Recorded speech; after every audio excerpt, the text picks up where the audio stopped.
सभी विद्यार्थियों को नमस्कार। एक बार फिर से आपका स्वागत है Bhagirath sir maths YouTube channel पर। आज अनुपात समानुपात के जो बाकी क्वेश्चन थे पार्ट बी के, वो स्टार्ट कर रहे हैं। अपने पार्ट बी स्टार्ट कर रहे हैं। पार्ट बी का पहला क्वेश्चन देखिए। पार्ट बी का पहला क्वेश्चन देखिए। पहला क्वेश्चन कह रहा है 1 रुपये 50 पैसे और 25 पैसे के सिक्के 5:6:8 में हैं। 1 रुपये 50 पैसे और 25 पैसे, इनके सिक्कों का अनुपात आपको दे रखा है। सिक्कों का अनुपात दे रखा है 5:6:8। यदि थैली में कुल रुपए आपको दे रखे हैं, धन आपको दे रखा है 210 रुपये दे रखे हैं, तो ये कह रहा है प्रत्येक प्रकार के सिक्कों की संख्या ज्ञात करनी है। पहले इनका मूल्य बना लो। बताओ, 1-1 रुपये के 5 सिक्के होंगे तो 5 रुपये ही होंगे आपके पास। 50-50 पैसे के 6 सिक्के हैं तो 3 रुपये होंगे, और 25-25 पैसे के 8 सिक्के हैं तो आपके पास कितने होंगे भाई? 2 रुपये होंगे। ये रुपये का अनुपात आ गया। 5, 3, 8 और 2 10, यानी 10 भाग की वैल्यू आपको 210 दे रखी है, तो 1 भाग की वैल्यू कितनी आ गई? 10 आ गई। अब आपको सिक्कों की संख्या ज्ञात करनी है, तो 5 को 10 से गुणा करोगे तो ये 50 सिक्के हो गए। 6 को 10 से गुणा करोगे तो ये 60 सिक्के हो गए, और 8 को 10 से गुणा करोगे तो ये 80 सिक्के हो गए। प्रत्येक प्रकार के सिक्कों की संख्या आ गई 50, 60 और 80 आ गया। समझ गए? नेक्स्ट क्वेश्चन देखिए, 2 नंबर क्वेश्चन देखिए। नेक्स्ट क्वेश्चन 2 नंबर क्वेश्चन देखिए, क्या दे रखा है आपको। 2 नंबर क्वेश्चन आपको क्या कह रहा है भाई? 2 नंबर क्वेश्चन कह रहा है ABC के पिछले वर्ष की आय का अनुपात A, B और C है। इनके पिछले वर्ष की आय का अनुपात आपको दे रखा है 3:4:5, और इनकी व्यक्तिगत बात करें, ये तो तीनों की आय का अनुपात है। ये कह रहे हैं इनकी व्यक्तिगत बात करें, ए के व्यक्तिगत की, बी का अलग व्यक्तिगत और सी का खुद का अलग का स्वयं का। ये कह रहे हैं इनके व्यक्तिगत की बात करें तो पिछले वर्ष और इस वर्ष, पिछले वर्ष और इस वर्ष, पिछले वर्ष और इस वर्ष, इनका अनुपात आपको अलग अलग दे रखा है। कितना? 4:5, ये 2:3 और ये 3:4। एक बात आओ, ये तो तीनों के साथ बात कर रहा है, तब ये कर रहा है हमारे पिछले वर्ष की आय का अनुपात ये है, और यहां पिछले वर्ष और इस वर्ष की बात ये कर रहा है। तो आप बताओ, अगर ये 4 है तो ये भी 4 होना चाहिए, या ये 3 है तो ये भी 3 होना चाहिए, क्योंकि एक ही व्यक्ति के ये भी पिछले वर्ष की आय है, ये भी पिछले वर्ष की आय है। समझ गए? तो आप बताओ, इस अनुपात को तो आप कर दो 3 से गुणा, और इसको कर दो 4 से गुणा। इसको 4 से गुणा करोगे तो सारों के साथ गुणा करना पड़ेगा, क्योंकि ये अनुपात तो इनका है सबका। समझ गए? तो यहाँ मैंने किस से गुणा कर दिया? 4 से। यहाँ 4 से गुणा कर दिया, ठीक है। और यहाँ 3 से गुणा किया तो ये 12 और ये 15 हो गया, क्योंकि इसका तो व्यक्तिगत है, तो यहाँ तो 3 से गुणा दोनों के साथ ही होगा, ठीक है। अब बताइए, यहाँ बताइए आप, ये देखिए कि यहाँ पे ये 4 चौके कितने हो गए? 16, ये 4 3 12, ये 4 चौके 16, ये 5 चौके 20। तो इसको मैंने, आप बताइए, 4 चौके 16 है। अगर ये पिछले 2 की वैल्यू 16 हो गई, यहाँ पे 2 की वैल्यू 16 है, तो 1 की वैल्यू 8 और 3 की वैल्यू 24, ये भी चेंज हो गया, ठीक है। यहाँ 3 का भाग जा नहीं रहा, फिर वही बात, पिछले वर्ष की 3 से भाग जाना चाहिए, तो इसको 3 से गुणा करोगे तो यहाँ भी 3 से गुणा करना पड़ेगा, यहाँ भी 3 से गुणा करना पड़ेगा। समझ गए? अब 3 से गुणा किया तो ये देखो, ये 3 गुणा और होगी ना, तो इनको 3 गुणा, आप देखो 3 से गुणा किस लिए किया? क्योंकि 3 से डिवाइड करोगे तो एक भाग की वैल्यू 20, 20 3 60 और 20 चौके 80। यहाँ 3 से गुणा किया तो ये अनुपात भी 3 गुणा हो जाएगा, क्योंकि ये 3 नया आया था ना, तो 3 से गुणा करोगे, ये 16 3 48 और 24 3 72। यहाँ 3 से गुणा होगा बिल्कुल, 15 तिये 45 और 12 तिये 36। समझ गए? ये बात समझ में आ गई क्या? अगर नहीं समझ में आया तो एक बार मैं इसको यहाँ तक दोबारा बता रहा हूँ, ठीक है? इसका स्क्रीनशॉट ले लो एक बार, यहाँ तक मैं दोबारा बता देता हूँ आपको, ठीक है? देखो दोबारा साफ करके दोबारा बता दूँ, क्योंकि अच्छा क्वेश्चन है ये और अच्छे से समझना है, और इस तरीके से आसान तरीका नहीं हो सकता। ए बी सी के पिछले वर्ष की आय का अनुपात ये है। ये कह रहा है ए के पिछले वर्ष, ये देखो ये ए के पिछले वर्ष की बात है, पिछले वर्ष और इस वर्ष, पिछले वर्ष और इस वर्ष, पिछले वर्ष और इस वर्ष। एक बात तो ये क्लियर करो, ये 3 4 5 है ना, तो ये तो तीनों ए बी सी के बीच अनुपात है, और ये अकेले एक ही बात कर रहा है। ए खुद कह रहा है कि मेरा पिछले साल धन मैं इतना कमाता था, इस साल इतना कमाता हूँ। बी कह रहा है पिछला इतना कमाता था, इस साल इतना कमाता हूँ। सी कह रहा है पिछले वर्ष इतना कमाता था, इस साल इतना कमाता हूँ, ठीक है? और ये अनुपात आपको दे रखा है कितना? ये अनुपात आपको दे रखा है 4:5, ठीक है?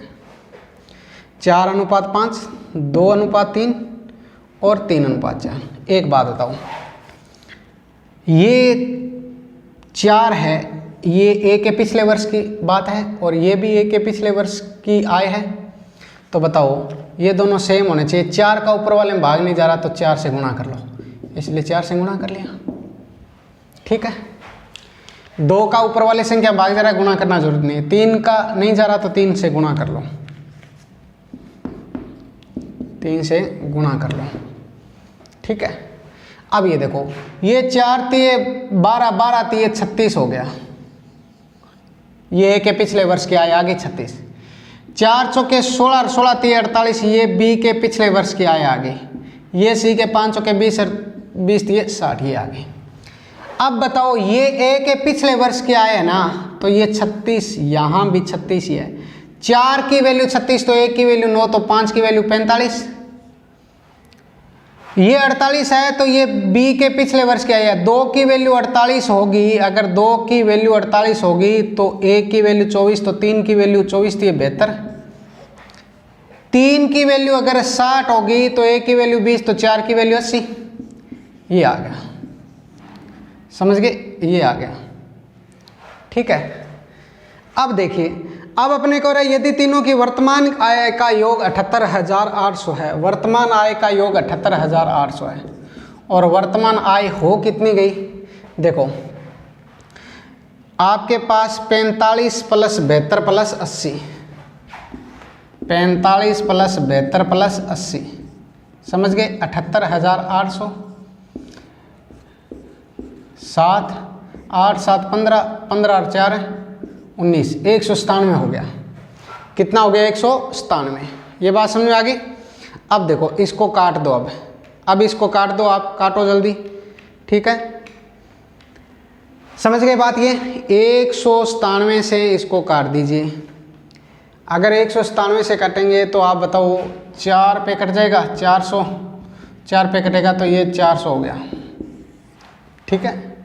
अब अपने को पूछा क्या है, तो इस वर्ष की प्रत्येक की आय क्या है? इस वर्ष की प्रत्येक की आय यहाँ 45 × 4 कर दो, 45 × 400 कर दो, 45 चौके 180, है ना? तो ये कितना हो गया? 18,000। यहाँ 72 को 400 से गुणा कर दोगे और यहाँ 80 को 400 से गुणा कर दोगे, 8 चौके 32,000, और यहाँ 4 दूए 8 और 7 चौके 28, 28,800। तो ये बी की, ए की और सी की वर्तमान आयु आ गई। समझ में आ गया होगा क्वेश्चन, ठीक है? नेक्स्ट क्वेश्चन देखिए, 3 नंबर है। बी पार्ट के सभी क्वेश्चन अच्छे हैं। देखो अगर अनुपात समानुपात के RS अग्रवाल कंप्लीट कर लेते हो ना प्रत्येक टॉपिक, तो मैं ये कह रहा हूँ कि मैथ आपको बिल्कुल कहीं कोई प्रॉब्लम आएगी नहीं, देख लेना आपके एग्जाम में। 3 नंबर क्वेश्चन देखिए, एक कार के उत्पादन में 3 मदों में खर्च होता है। ये मद खनिज का पदार्थ का मूल्य है, पदार्थ का मूल्य, पदार्थ का मूल्य, मजदूरी और ऊपरी खर्च, और ऊपरी खर्च। इन 3 मद है, इन 3 मदों में खर्च होता है, ये कार का निर्माण करते हैं। तो 1 वर्ष में इन मदों पे होने वाले खर्च का अनुपात 4:3:2 है। खनिज पदार्थ में 10% की वृद्धि हो जाए, मजदूरी में 8% की वृद्धि हो तथा ऊपरी खर्च 5% कम हो जाए। ये कम है और ये वृद्धि हो रहा है, ठीक है। तो कार के मूल्य में कितने प्रतिशत वृद्धि होगी? आप मान लो इसको 400 मान लो, इसको 300 मान लो, इसको 200 मान लो। तो कार का जो टोटल मूल्य पहले 400, 300, 700 और 200, 900 आ रहा था ना। टोटल मूल्य 900 है, इन जोड़ों तीनों को जोड़ दिया। 10% की वृद्धि होगी तो यहाँ 40 की वृद्धि होगी, मतलब 440 हो गया। यहाँ 8% की वृद्धि होगी, यानी 8% की वृद्धि, 1% 3 तो 8% कितना हो गया? 24 की वृद्धि होगी, तो ये 324 हो गया। 24 की वृद्धि होगी, ठीक है, 24 की और यहाँ 40 की वृद्धि। यहाँ 5% कम होगा, 1% अगर है 2 है, 1% अगर कितना है 2, तो 5% कितना हो गया? 10, 10 कम हो गया, तो ये 190 हो गया। कहने का मतलब अपने पास है टोटल वृद्धि 54 के आगे भी 40 है, 24 है, आपके पास 64 बढ़े, एक जगह 10 कम हो गए तो 54 बढ़ गए आपके पास। या आप इनको भी जोड़ सकते हो, 400 और 300, 700 और 1 800, 930 और 954, यानी इन तीनों को जोड़ोगे तो 954 मूल्य हो गया। आप बताओ 900 से 954 हो गया तो वृद्धि कितने की होगी? 54 की। 900 पे इंटू में 100, 9 6 54, यानी 6% वृद्धि होगी।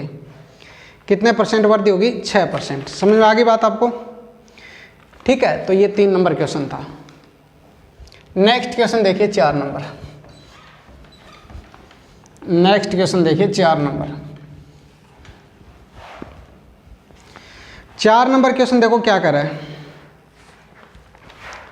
4 नंबर क्वेश्चन कह रहा है कि एक विद्यालय में छात्र और छात्राओं का अनुपात 3:2 है। छात्र और छात्राओं का अनुपात, छात्राओं का अनुपात 3:2 है, यानी बड़ी संख्या मान लिया करो 300 और 200 है। यदि इनमें 20% छात्रों और 25% छात्राओं को मिलती है, छात्रवृत्ति मिलती है, 20% छात्राओं को छात्रवृत्ति मिलती है, इसका 20% 5वां हिस्सा हो गया 60, यानी 60 छात्रों को छात्रवृत्ति मिलती है, छात्रवृत्ति मिलती है जिनको, तो 300 का 20% निकाल लिया, 20 दिए 60 हो गए। समझ गए बात ये? और फिर अपने पास कह रहा है 25% छात्राओं को, 25% छात्राओं को, 25% का मतलब चौथा भाग, और चौथा भाग 50 हो गया, 50 छात्राओं को छात्रवृत्ति मिलती है। तो बताओ छात्रवृत्ति लेने वाले 60 और 50 कितने हो गए? टोटल 110। कितने में से? टोटल 300 और 200 500 हो गए, इंटू में 100, 2 0 से 2 0, 5 से काटोगे तो 22% को छात्रवृत्ति मिलती है।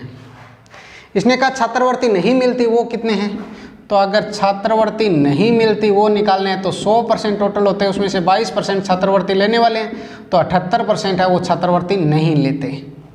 78% है वो छात्रवृत्ति नहीं लेते। समझ गए? तो ये 4 नंबर क्वेश्चन हो गया। नेक्स्ट क्वेश्चन देखो 5 नंबर। 5 नंबर क्वेश्चन देखिए। 5 नंबर क्वेश्चन देखो क्या कर रहे हैं कि एक ए तथा बी की मासिक आय का अनुपात 5:4 है।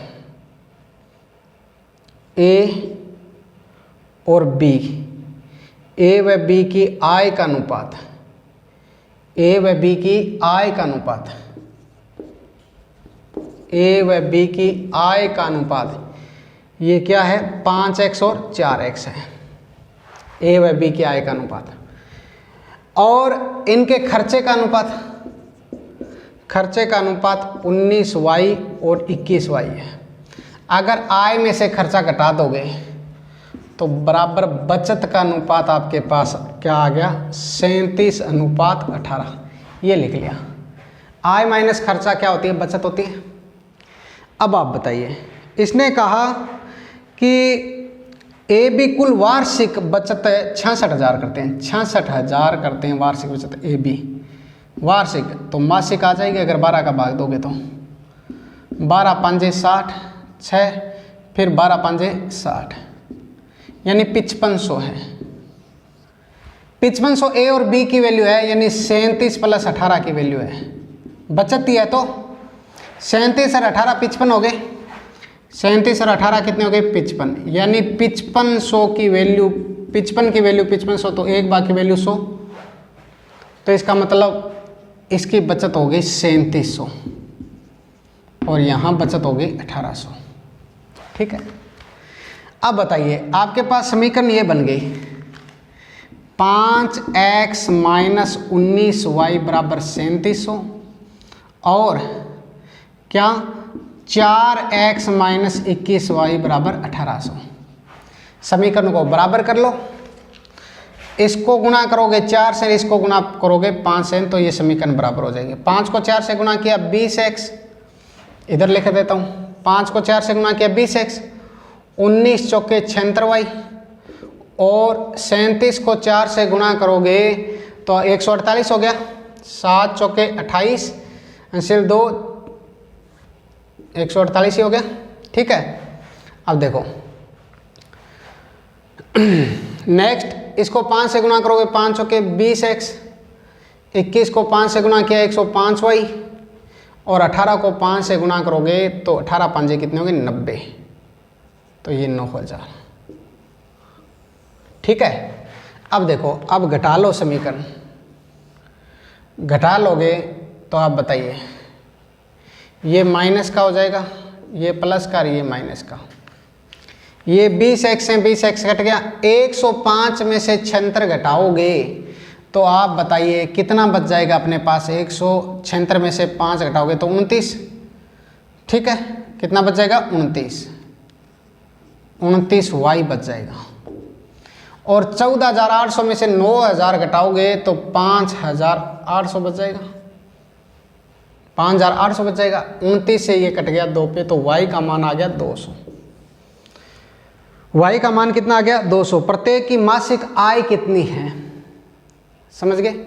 अब बताओ, आपको पता चल गया यहाँ से y का मान आ गया, x का मान कहीं भी समीकरण में रख लो।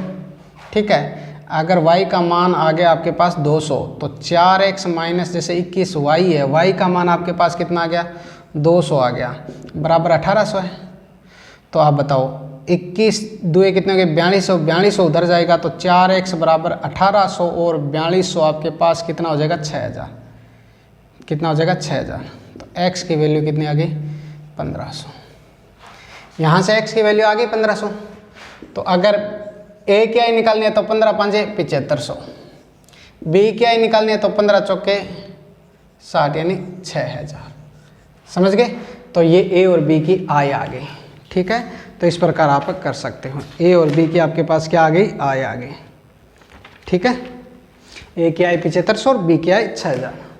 नेक्स्ट क्वेश्चन देखिए, छठा क्वेश्चन। छठा क्वेश्चन देखिए, छठा क्वेश्चन देखो क्या कर रहा है। ये कर रहा है छठे क्वेश्चन में कि 3 व्यक्ति ABC के मासिक वेतन 30,000 हैं। ABC का मासिक वेतन कितना है 30,000। इन तीनों व्यक्तियों का 30,000 मासिक वेतन है, 30,000 है। ठीक है, यदि वे अपने वेतन का 75%, 70% और 62% खर्च करें तो इनकी बचत का अनुपात 20:21:19 आता है। देखो खर्च परसेंट में दे रखा है, खर्च कर रहा है ये 75%, ये 70%, B 70% और C कर रहा है 62%। और बचत का अनुपात आपको दे रखा है 20, 21 और 19। आप बताइए अगर 75% ए खर्च कर रहा है तो बचत कितने की कर रहा है 25% की। ठीक है, ये 70% खर्च कर रहा है तो यहाँ 30% की बचत कर रहा है, 62% खर्च कर रहा है तो यहाँ पे 38% की बचत कर रहा है। कहने का आय निकालोगे ना तो आप इससे निकाल सकते हो। आय बराबर आप कहोगे कि अगर 25% की वैल्यू 20 है तो आय 100% होती है। 25% की वैल्यू 20 है तो आय 100% होती है। 25 से कट गया 4, यानी ए की बचत है 80। अगर आप कहोगे 30% की वैल्यू 21 है तो हमें 100% आय होती है। 0 से 0, 3 से 7, तो बी की आय है 70। 38% की वैल्यू 19 है तो इंटू में 100, तो सी की वैल्यू होगी 50। ये आय का अनुपात आ गया। काट दोगे तो 8:7:5 बन गया। 8:7:5। अब अपने को प्रत्येक का मासिक वेतन ज्ञात करना। 8, 7, 15 और 5 20, 30,000 है वो। 8 + 7 + 5 यानी 20 की वैल्यू है। समझ गए? 20 की वैल्यू 0 से 0 कट गया, 1500 आ गई। एक भाग की वैल्यू कितनी आ गई? 1500। तो अगर 8 × 1500 करोगे तो 15 8 120, 12,000, 15 7 105, 10,500 और 15 5 7500। तो ये अलग अलग ए बी सी की आय आ गई। ये अलग अलग आपके पास ए बी सी की क्या आ गई? आय आ गई। 6 नंबर क्वेश्चन का आंसर हो गया। ठीक है, नेक्स्ट देखिए 7वां क्वेश्चन। आय 100% होती है।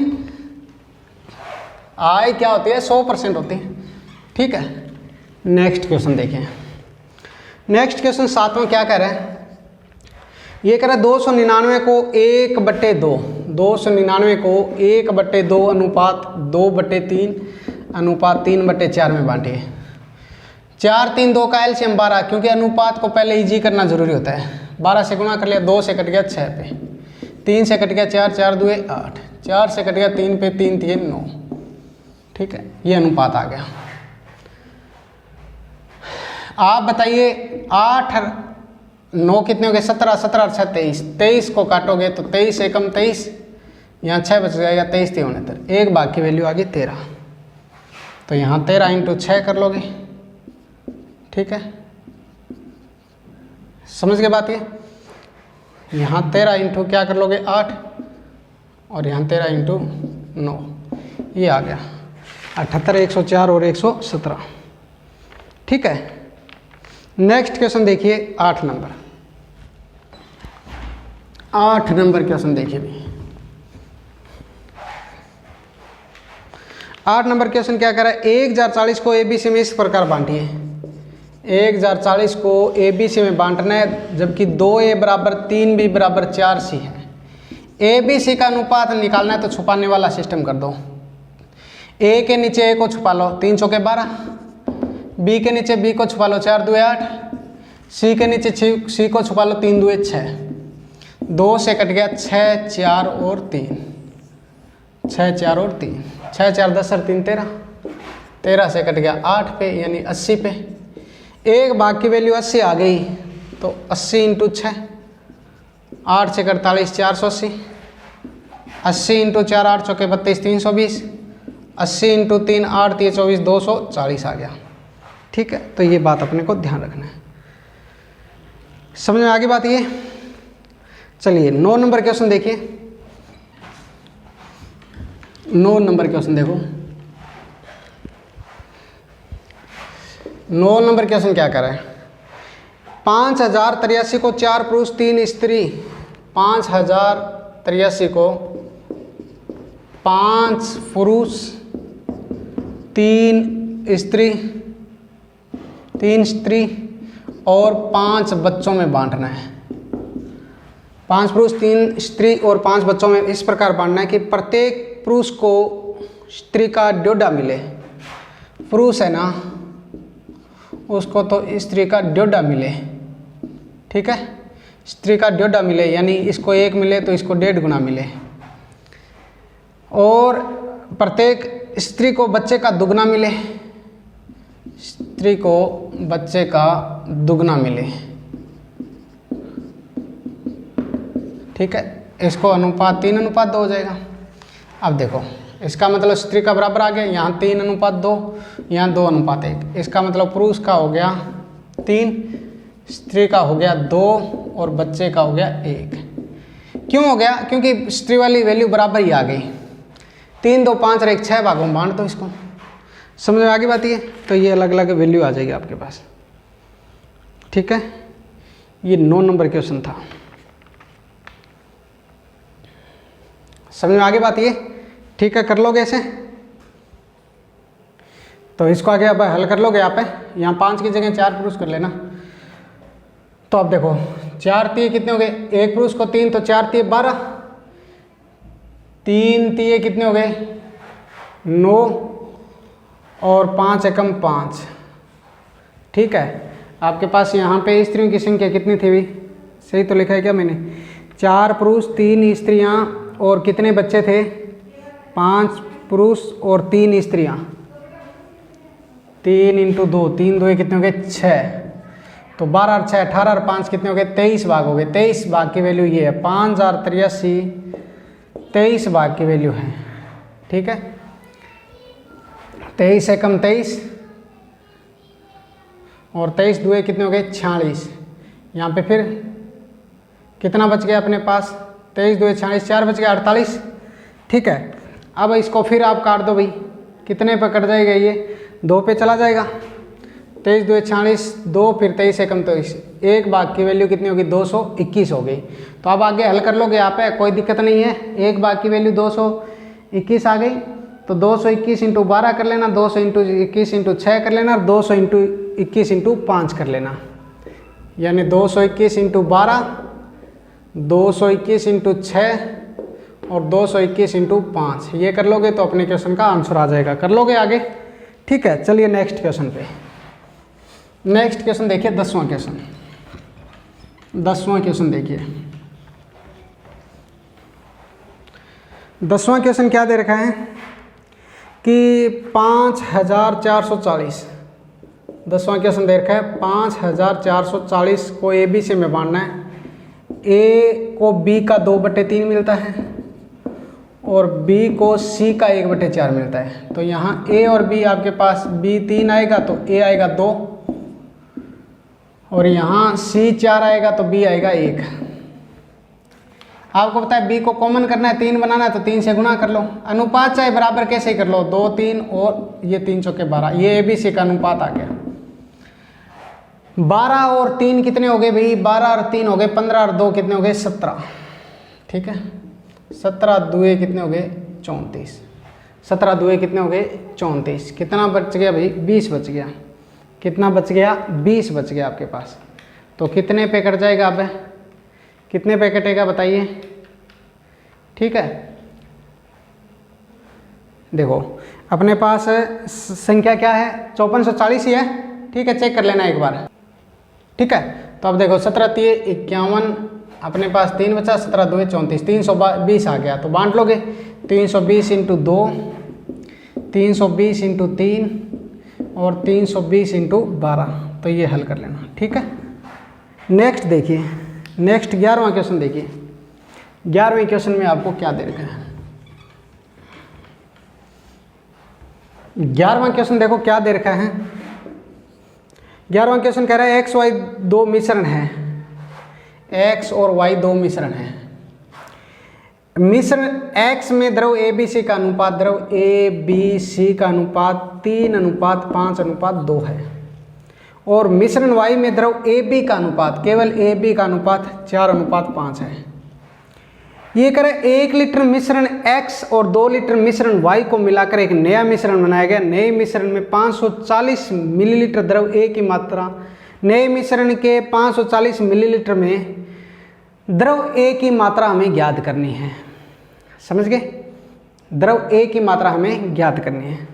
आप बताइए, इसको 1 लीटर लेना है, ये 1 लीटर लेना है और ये 2 लीटर लेना है। ठीक है, आप बताओ 1 लीटर में 5 और 3 8 और 2 10, 1/10 गुणा 3 यानी 3/10 हो गया A, 1/10 गुणा 5 यानी 5/10, 1/2 हो गया B। ठीक है,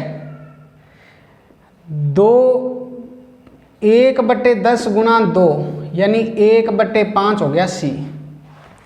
ठीक है, यहाँ पे 2/9 गुणा 4, 8/9 हो गया A, और 2 क्योंकि ये 2 लीटर लेना है ना मिश्रण, ये तो 1 लीटर ही लिया था, तो इसको 10 भागों में बांटा है, और इस 2 लीटर को 5 और 4 9 भागों में बांटा है, तो ये 10/9 हो गया B। अब ये कह रहा है नए मिश्रण के 540 मिलीलीटर में द्रव A की मात्रा कितनी है। आप बताओ, आप ये बताइए 3 लीटर पानी में द्रव A की मात्रा कितनी है।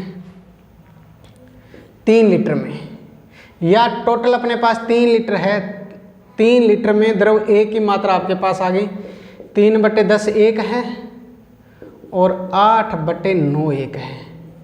एलसीएम कितना आ गया 90, 9 3 27 और 9 से 10 80, यानी आपके पास ये कितना हो गया 107/90 3 लीटर में है। तो 1000 ml में आपके पास आ गया 3000 ml, लिख लो 3000 ml में आपके पास है 107/90, 1 ml में आपके पास हो गया 107/90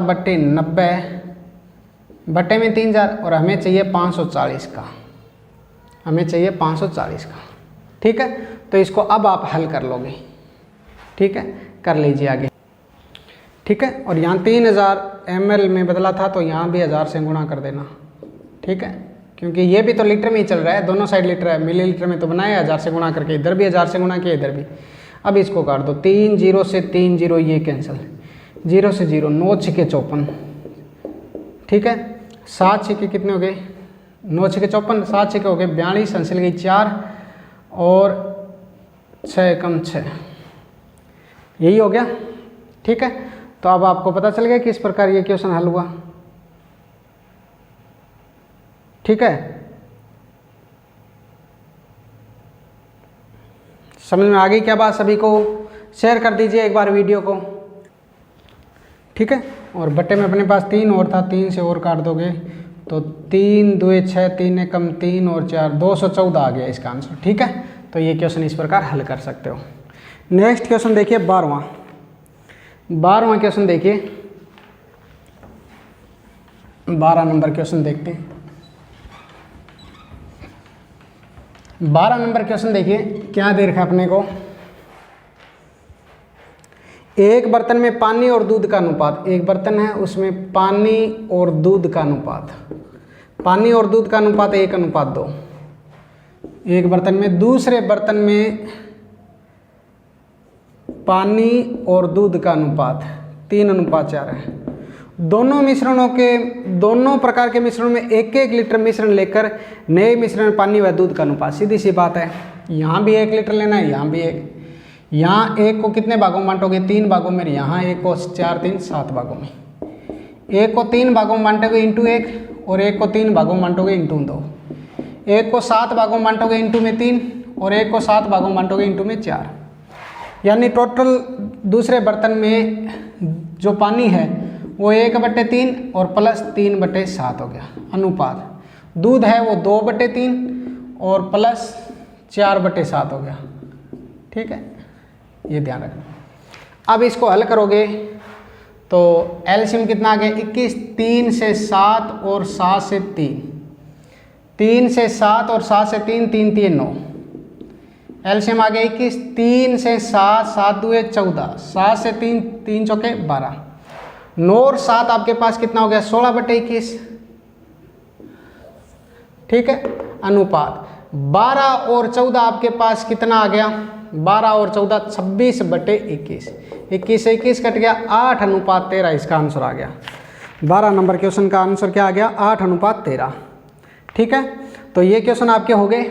अब अपने अगले वीडियो में 13 नंबर से लेके 26 नंबर तक करेंगे, क्योंकि ये थोड़े से अच्छे क्वेश्चन है, तो आपको मैं एक ही पार्ट में सारे क्वेश्चन नहीं करवा रहा, कम कम कराओगे तो आप भी आराम से आसानी से पढ़ लोगे।